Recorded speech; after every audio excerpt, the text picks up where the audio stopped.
Shalom, selamat malam saudara yang dikasihi Tuhan Yesus Kristus. Selamat berjumpa dalam renungan pada malam hari ini. Doa dan harapan saya saudara semua ada dalam keadaan yang baik, sehat, penuh sukacita, dan berlimpah berkat Tuhan. Sebelum kita mendengarkan renungan firman Tuhan, mari kita berdoa. Bapa Surgawi, Bapa dalam nama Tuhan Yesus Kristus, kami bersyukur untuk berkat kemurahan Tuhan. Tuhan sudah menolong dan menyertai kami dari pagi hingga malam ini. Terima kasih buat sukacita, hikmat dan kekuatan, serta segala berkat kebaikan Tuhan. Pada saat ini kami mau mendengarkan sabda firman-Mu. Jamah hati kami agar kami mengerti dan taat untuk melakukan setiap kehendak-Mu. Dalam nama Tuhan Yesus kami berdoa. Haleluya. Amin. Saudara yang dikasih Tuhan, ayat renungan kita pada saat ini terdapat dalam Ulangan 27 ayat 21. Tertulis demikian. Terkutuklah orang yang tidur dengan binatang apapun, dan seluruh bangsa itu haruslah berkata, Amin. Saudara yang dikasih Tuhan, Jepang saat ini terkenal dengan situasi yang disebut dengan resesi seks, yaitu keadaan di mana kelahiran bayi sangat rendah. Tapi di balik situasi ini, banyak orang di Jepang justru terobsesi dengan seks, dan industri yang berhubungan dengan hal ini seperti sex toys meningkat, bahkan di saat pandemi COVID terjadi. Tapi hal seperti ini tidak hanya terjadi di Jepang. Sebuah penelitian menunjukkan bahwa Denmark dan Swedia menempati urutan nomor 1 sebagai negara yang penduduknya menggemari sex toy.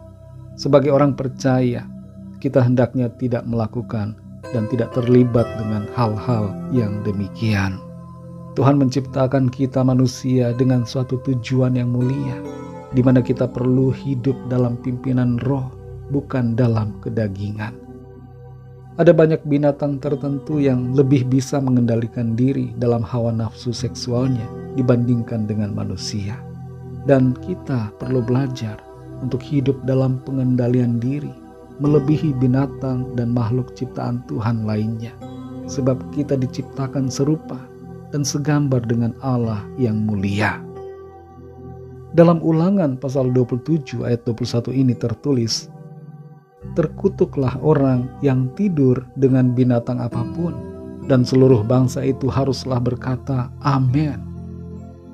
Tuhan dengan tegas mengutuk orang yang tidur atau melakukan hubungan dengan binatang apapun, karena ini menunjukkan pelanggaran terhadap hukum dan prinsip yang telah ditetapkan oleh Tuhan. Dalam ayat yang lain, perbuatan semacam ini disebut sebagai kekejian dan pelakunya harus dihukum mati. Kenapa harus dihukum mati? Karena Tuhan tidak mau hal-hal yang seperti ini mengkontaminasi pikiran dan sikap hidup orang lain, supaya umatnya tetap kudus dan bersih di hadapannya. Dalam konteks yang lebih luas, Tuhan menghendaki kita untuk hidup dalam ketaatan terhadap kehendak-Nya, khusus dalam mengendalikan hawa nafsu kita. Kita hendaknya menyadari bahwa keinginan yang tidak sesuai dengan kehendak Tuhan dapat membawa kita pada jalan yang salah, dan kita menjadi terjerumus dalam masalah yang berat, bahkan kebinasaan. Dalam Galatia 5 ayat 23 disebutkan soal penguasaan diri sebagai salah satu buah roh yang ada dalam diri setiap orang percaya. Ini mencakup semua aspek dalam hidup kita, baik itu pikiran, perkataan, dan perbuatan kita. Kita perlu dan harus menguasai hawa nafsu kita agar hidup kita ini berkenan kepada Tuhan.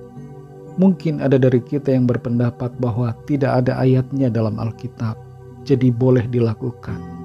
Tidak ada ayatnya yang persis menyatakan, bukan berarti boleh dilakukan.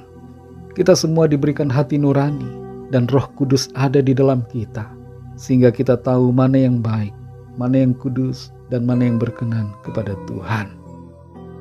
Saudara yang dikasih Tuhan, mari kita hidup dalam pengendalian diri. Kuasai hawa nafsu kita. Lakukanlah yang baik. Arahkan hidup kita pada jalan yang benar.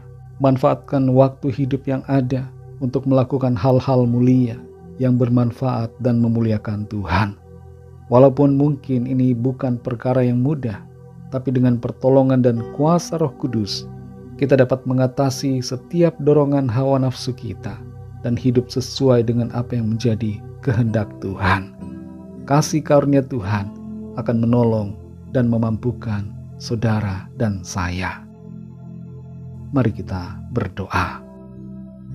Bapa Surgawi, Bapa dalam nama Tuhan Yesus Kristus, kami bersyukur untuk firman-Mu yang sudah kami dengar, mengajarkan kepada setiap kami untuk mengendalikan diri kami, menguasai hawa nafsu kami, sehingga kami tidak melakukan hal-hal yang menyimpang dari kebenaran firman Tuhan. Tuntun kami selalu ya Roh Kudus, supaya hati kami, pikiran kami diterangi oleh firman-Mu. Roh Kudus menuntun menguasai kami, sehingga kami tidak dikuasai oleh kedagingan kami, tapi kami sungguh-sungguh dikuasai oleh Roh-Mu, dan kami tunduk dan taat untuk melakukan apa yang benar, yang kudus dan berkenan. Saat ini kami berdoa untuk setiap dari kami yang mungkin saat ini terikat, terbelenggu dengan berbagai hawa nafsu yang menyimpang, hawa nafsu seksual yang tidak berkenan kepada Tuhan, agar Tuhan melepaskan, mengampuni, menyucikan, memulihkan, dan memberikan kemenangan untuk hidup dalam kebenaran-Mu. Terima kasih Tuhan, kami bersyukur karena Tuhan memampukan kami dan Tuhan memberikan kami kemenangan. Terima kasih Tuhan. Berkati kami di sepanjang malam ini dalam istirahat kami. Lingkupi kami dengan kasih dan kuasa-Mu. Kami berdoa bagi yang sakit dan yang sedang dalam pergumulan, agar Tuhan menjamah, memulihkan, memberikan kesehatan yang sempurna. Dan bagi yang sedang dalam pergumulan masalah, Tuhan berikan jalan keluar, pertolongan dan mujizat yang ajaib Tuhan nyatakan. Ampuni kami Tuhan akan kesalahan kami, seperti kami juga mengampuni orang yang bersalah kepada kami. Berkatilah bangsa dan negara kami Indonesia, juga semua bangsa di dunia ini. Lawatlah dengan kasih dan rahmat-Mu, agar setiap orang dari segala bangsa memiliki pengenalan yang benar akan Tuhan. Terima kasih Bapa, segala puji hormat syukur hanya bagi-Mu. Dalam nama-Mu yang kudus, nama Tuhan Yesus Kristus, kami sudah berdoa dan mengucap syukur. Haleluya. Terimalah berkat Tuhan. Tuhan memberkati engkau dan melindungi engkau. Tuhan menyinari engkau dengan wajah-Nya dan memberikan kasih karunia. Tuhan menghadapkan wajah-Nya kepadamu dan memberikan damai sejahtera. Berkat anugerah dari Bapa Surgawi, cinta kasih karunia dari Tuhan Yesus Kristus, dalam persekutuan dan penghiburan Roh Kudus, menyertai kita semua sekarang ini dan sampai Maranatha, Tuhan Yesus datang kembali, dan bahkan sampai selama-lamanya. Dalam berkat nama Tuhan Yesus Kristus, haleluya, amin. Puji Tuhan, saudara yang dikasih Tuhan, saya percaya firman Tuhan menjadi berkat dan kekuatan buat saudara semua, dan Roh Kudus akan menolong saudara untuk lebih lagi memahami kebenaran firman Tuhan. Tuhan Yesus memberkati saudara semua. Sampai jumpa dalam renungan yang berikutnya. Haleluya.